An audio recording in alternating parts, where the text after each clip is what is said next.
Welcome to the BrandWhys Podcast, where we talk about the big branding moves that business owners are making and the why behind it. I'm your host, Jess Freeman, here to help you be wise and be bold.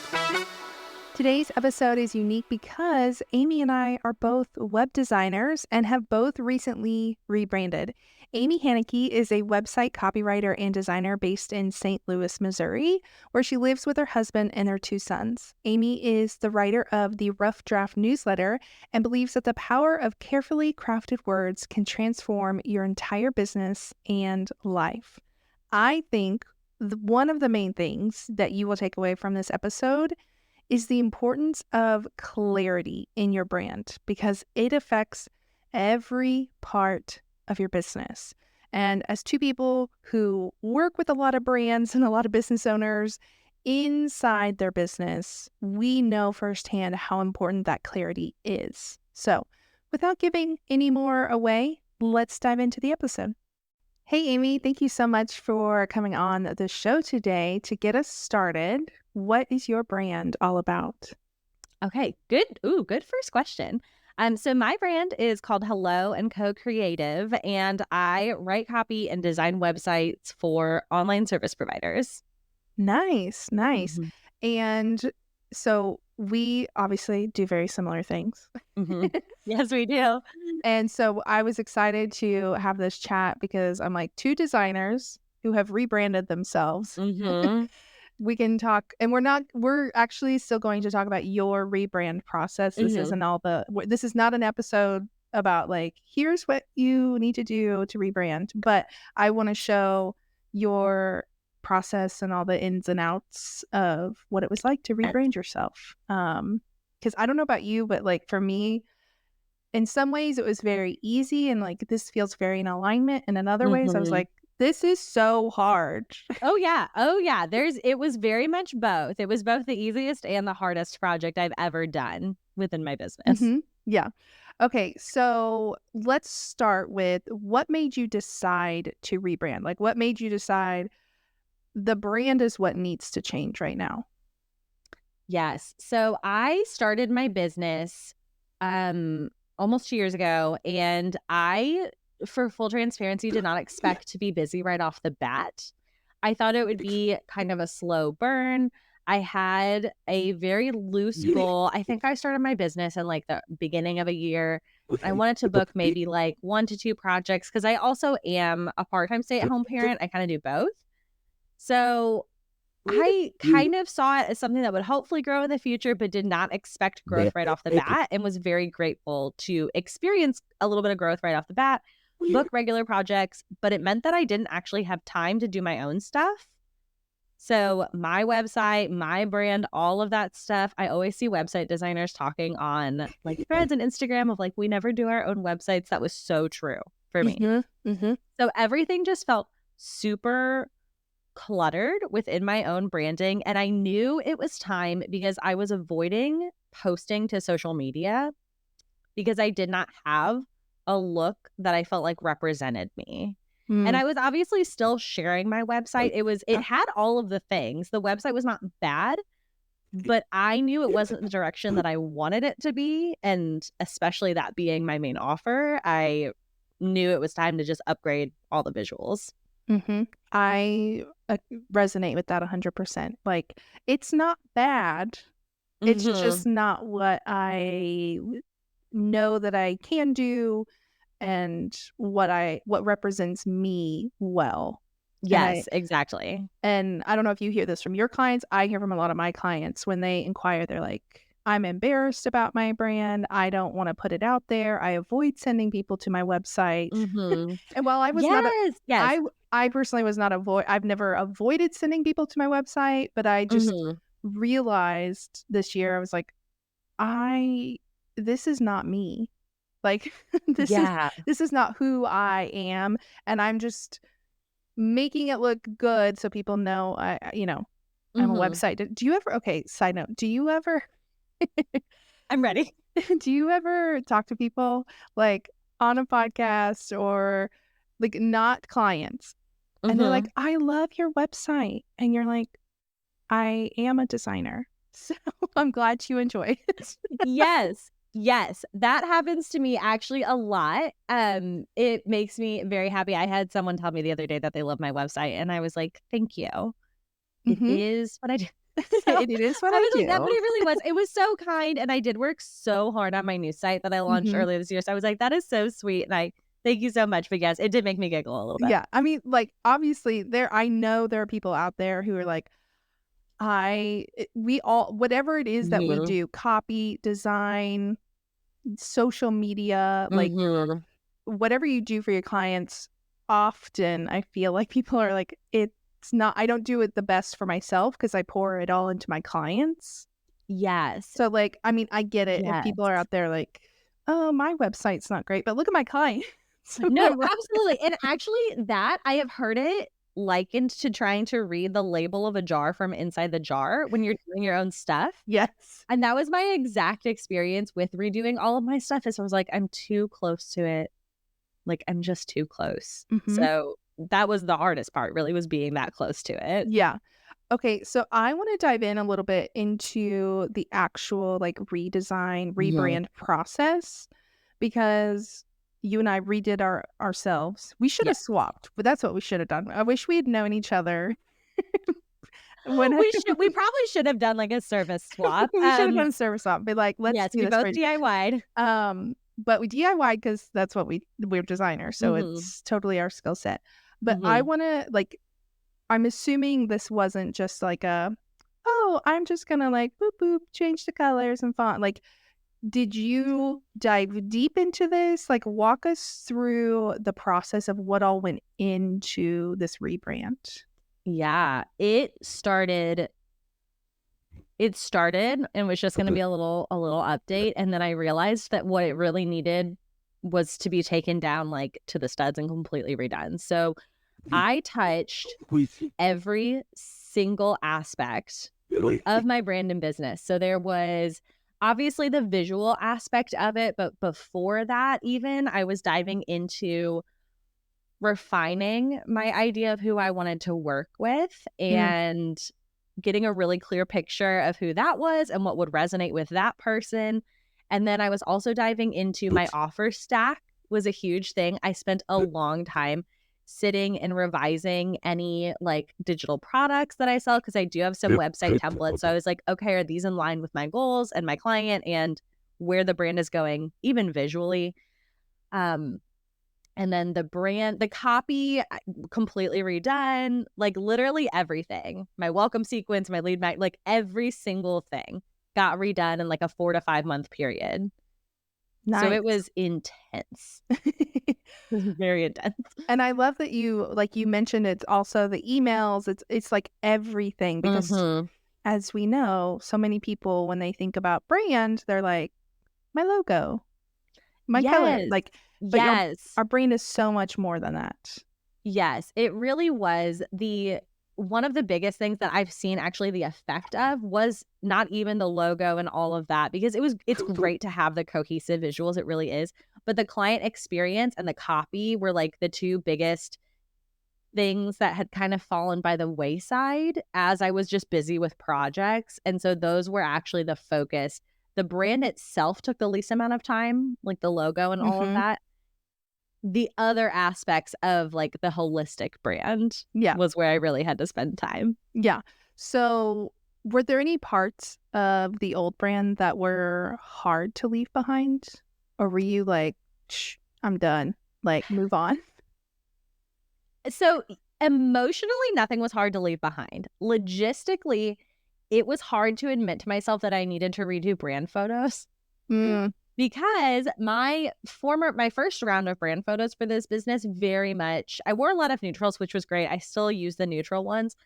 But I did wear a lot of a brand color that I ended up not choosing for my palette. mm, I'm all for wearing your brand colors in photos. I was changing the colors.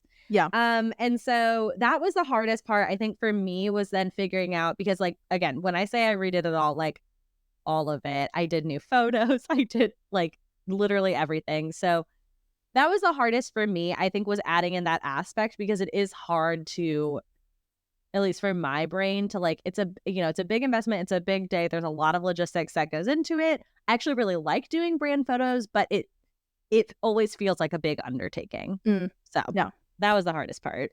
Do you, there may not be, it may be a tie, and that's fine if it is. What part of the whole process do you feel like took the most mental energy? The copy. Mm-hmm. Hands down, the copy. Like, no questions. It was the copy. Because I write copy and I have a very high standard for copywriting. And it is so difficult to come up with some fresh ideas sometimes when it's your own business. Sometimes I'm in a rhythm, in a groove. And now that my website is like exactly where I want it to be, it's a lot easier for me to add pages with copy. But initially developing that for myself felt so much higher pressure than it ever has for a client who's not literally me. And so that was the part I struggled the hardest with, just getting the ball rolling. Once I got it going, it was totally fine, like smooth sailing, but initiating the copy and getting it organized was far and away the hardest part. Mm-hmm. I think for me, I would agree, because I already had copy and I was really just tweaking it, but even just tweaking it, I found to be difficult because I was shifting my positioning a little bit. And so I had like some good headlines. I was like, oh yes, like, so I'll give like a specific example. So I'm working on my homepage, and one of the big things I was doing in my rebrand is bringing in a lot of my personality, and I'm very sassy. And I'd like I know we have very similar brand voices actually, which I love. And I had completely left that out of my previous brand, like previous iteration. I was like corporate Jess instead of like that's how mine was too. Jess. Yeah. Yes, that's how mine was. And so I'm working on the homepage. I'm working with my business coaches, like, were helping me through this. And one of my coaches, she is like a brand strategist also. And so she would, kind of helping me through this also with like some outside perspective.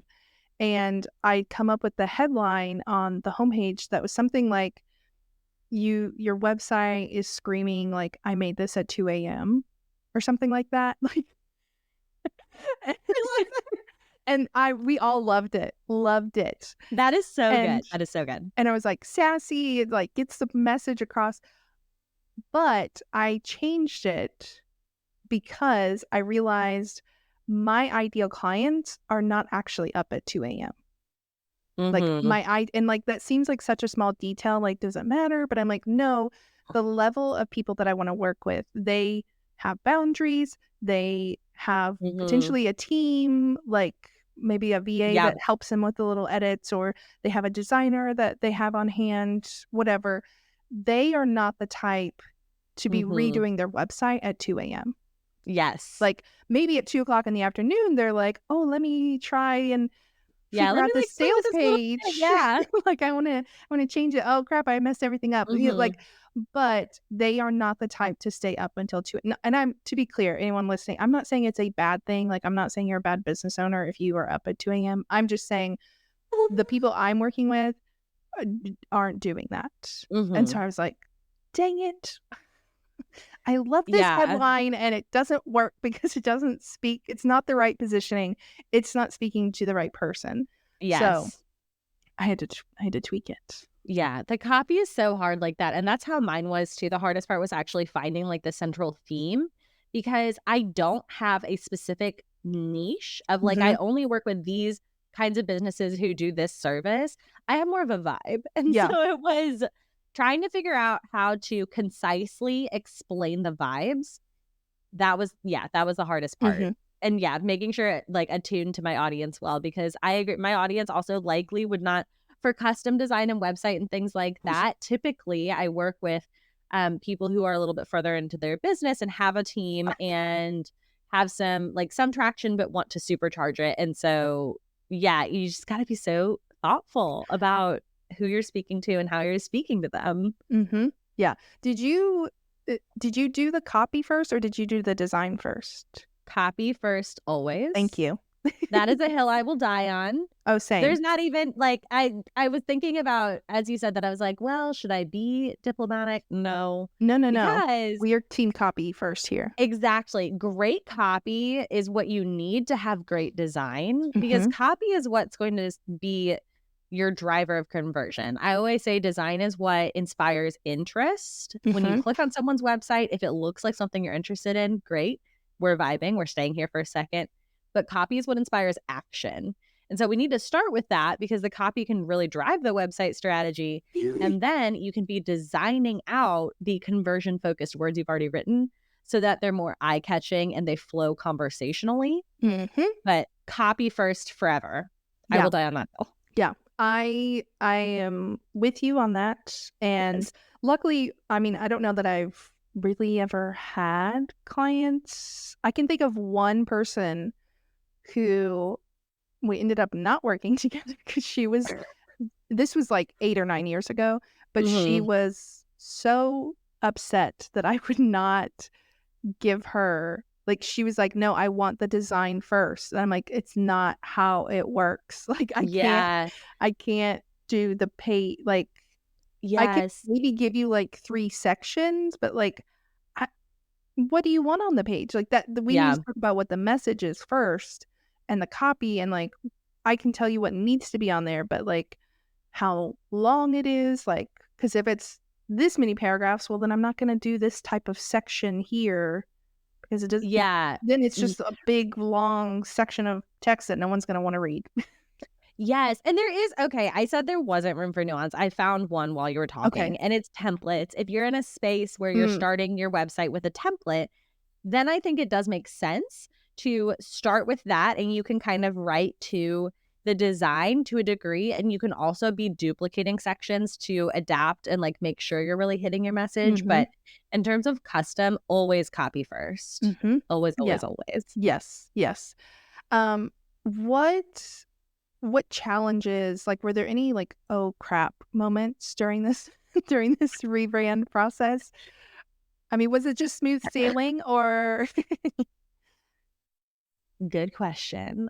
So the biggest challenge was doing it over the course of actual client projects as well. Ooh. So when I say I like went back, when I say I did everything and included client experience things. And I do think that actually I maybe ended up unintentionally being a little bit confusing or not offering like the exact pristine experience that I was shooting for, because I was changing things in the middle of projects.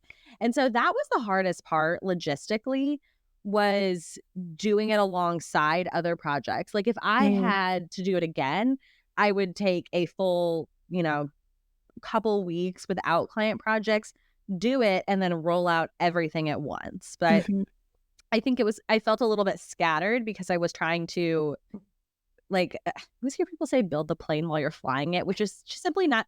I'm simply not going to get on a plane that's not built. But you see what I'm saying? Yes. I was kind of doing it as I went, and that was really, really difficult in a lot of ways. Yeah, I agree. I did mine. I did take a few weeks off to do mine, but even still, like, talking with like upcoming clients, and I didn't really tweak much in my client experience, but even just I was thinking through, like, of course I'm like tweaking my things in Honeybook so that it's like the new brand, and I'm like, are these people going to notice like the colors? I totally did have different? some people notice. I had not like talked about it on my social media yet or anything, and I put a new submark in my email signature, and literally everyone I emailed that week was like, "That's so cool. What is?"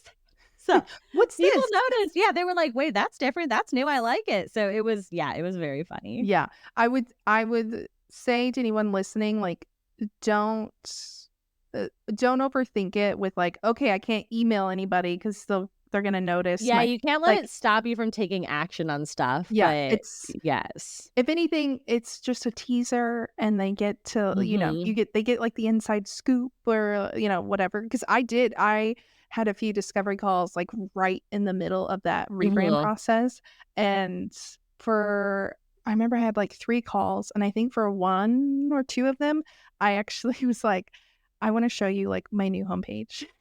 Like it was relevant. It came up for some reason. Yes. I think they were talking about rebranding or something. And like I showed them that. So I was like, I haven't announced it. It's not actually live. This is like a hidden page on the back end, Yeah. but you get to see it. And like, it was kind of fun. Like they were like, oh, okay. Yeah. It felt a little bit tricky because as someone who does this stuff for a living, typically if a client has had their brand designed as part of the website project we're undertaking, like they're also doing a full, like the all-in kind of project.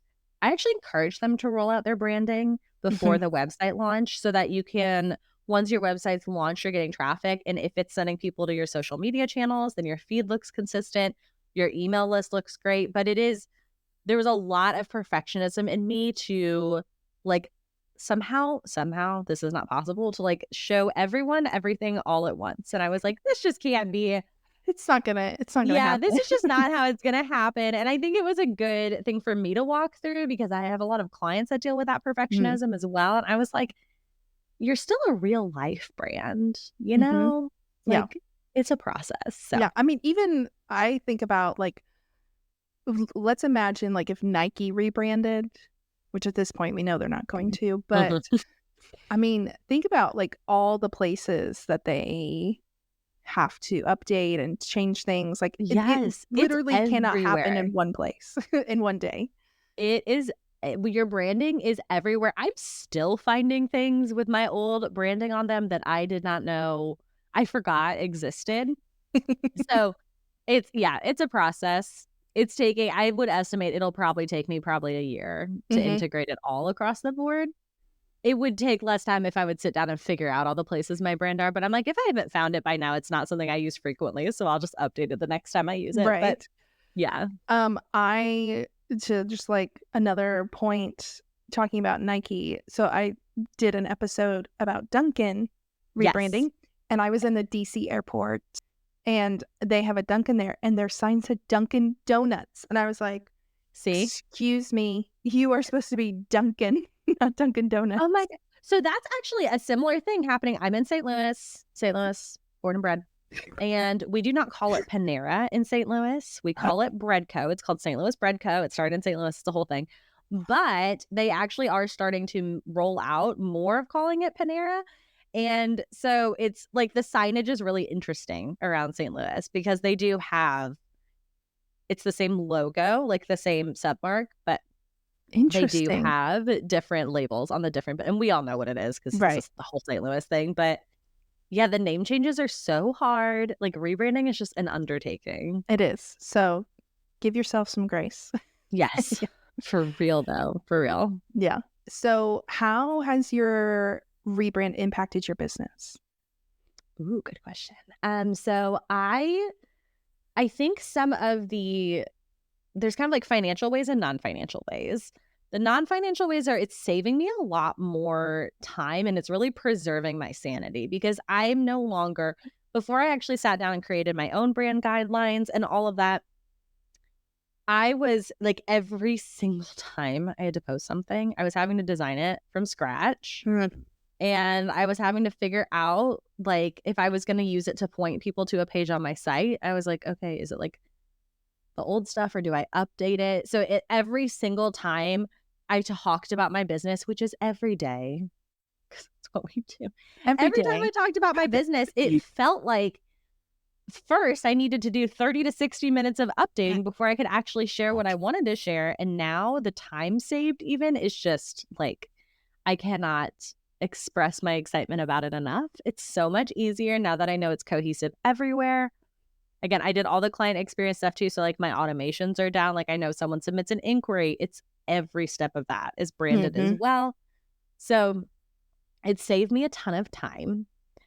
It also financially, I do think I guess it would be very hard for me to like sit down and crunch the numbers on this one because I was like constantly designing throughout and I integrated it so slowly. But I do think that as a business and as a brand, it has helped me be able to book further out and raise my prices because everything is cohesive. I'm providing an incredibly positive brand experience and I'm not distracted as a provider. Like I am solely focused on my clients and their projects because I don't have a giant project of my own going on.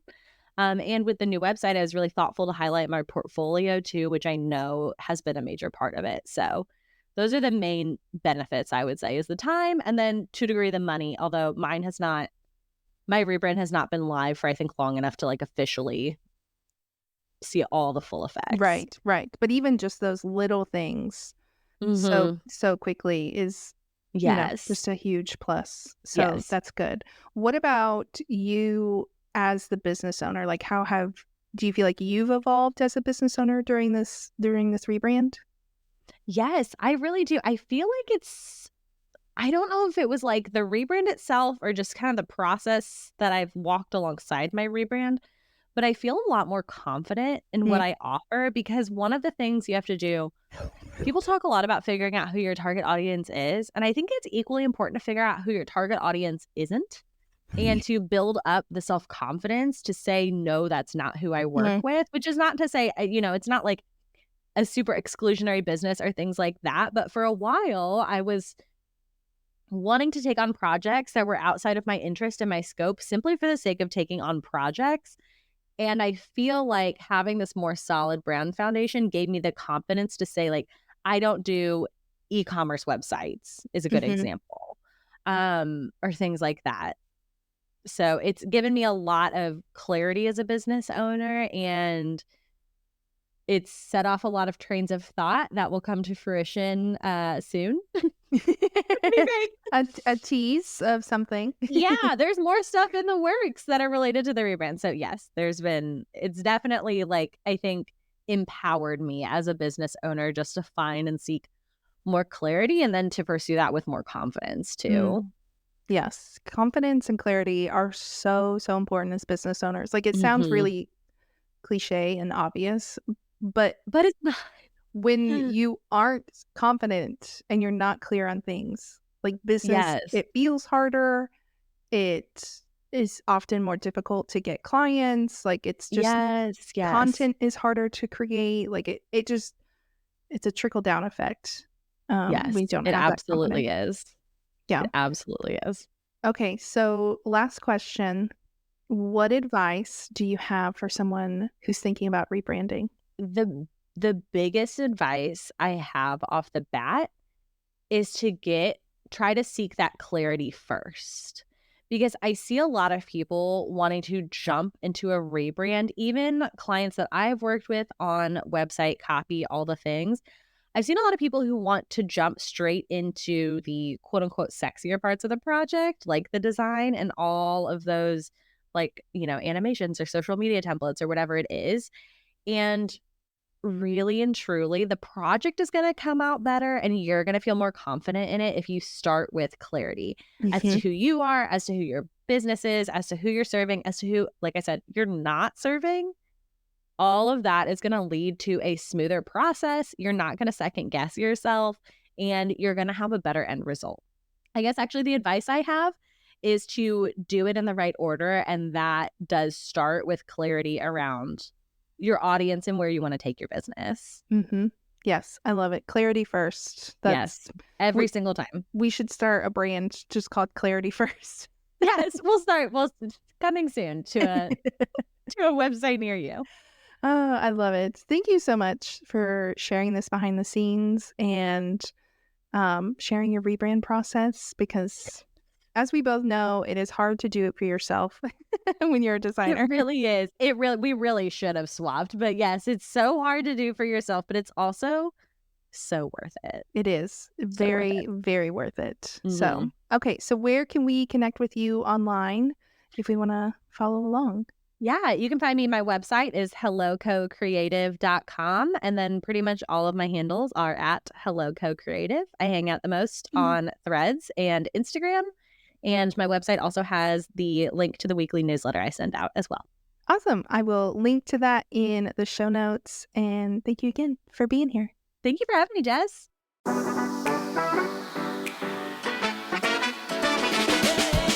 If today's branding story inspired you and you're ready to start your own rebrand adventure, head over to jesscreatives.com/rebrand to explore how we can work together on your brand.